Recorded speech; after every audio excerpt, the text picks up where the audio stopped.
देहूमध्ये जमिनीच्या व्यवहारात घोटाळा झाल्याचा आरोप रत्नाकर गुट्टे यांनी केलाय। विधानसभेतील लक्षवेधीत अधिकारी ईश्वरी देवाशी यांना निलंबित करण्यात आले। महसूल मंत्री चंद्रशेखर बावनकुळे यांनी निलंबनाचे निर्देश दिले। या प्रकरणाची 3 महिन्यात सखोल विभागीय चौकशी होणार आहे। देवाशी यांनी इतर कोणते गैरप्रकार केले का याचीही चौकशी होणार असल्याची माहिती।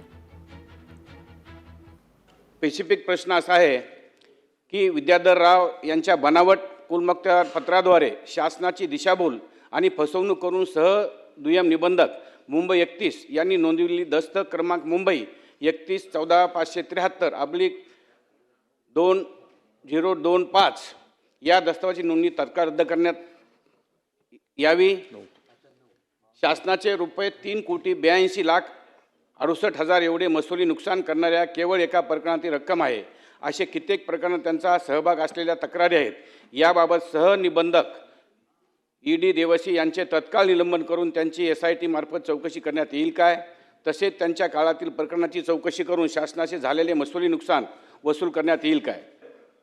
माननीय रत्नाकर गुट्टेजींनी मांडलेल्या संपूर्ण लक्षवेधीमध्ये तथ्य आहे आणि त्यामुळं ही गोष्ट खरी आहे की ईश्वर डी देवशी हा जो सहदुय्यम निबंधक आहे यांनी 3,82,00,000 जी स्टॅम्प ड्युटी शासनाची जी बुडालेली आहे किंवा आता ती वसूल न करता या ठिकाणी चुकीच्या पद्धतीने ही जी नोंद झाली आहे, रजिस्ट्रेशन झालेलं आहे, तर हे आढळलेलं आहे सरकारला आणि त्यामुळं गंभीर दोष आहे हा।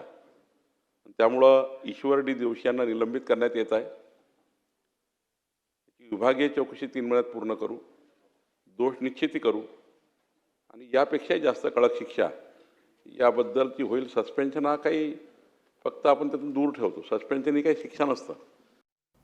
राज्यात महाराष्ट्र वराह प्रजनन आणि विकास धोरण तातडीने लागू करा अशी मागणी गोपीचंद पडळकरांनी केली। वराह जयंतीनंतर आता वराह प्रजननासाठी भाजपची नवी मागणी पाहायला मिळते।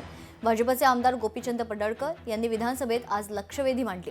वराह व्यवसायाला कृषी आणि उद्योग दर्जा द्या अशी मागणी देखील त्यांनी केली। वराह पालन करणाऱ्या समाजासाठी आर्थिक विकास महामंडळ स्थापन करा अशी मागणी देखील यावेळी करण्यात आली।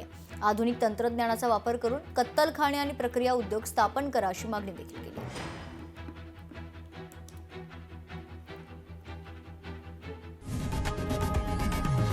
लोकशाही मराठी ऐका, पहा, जागरूक रहा।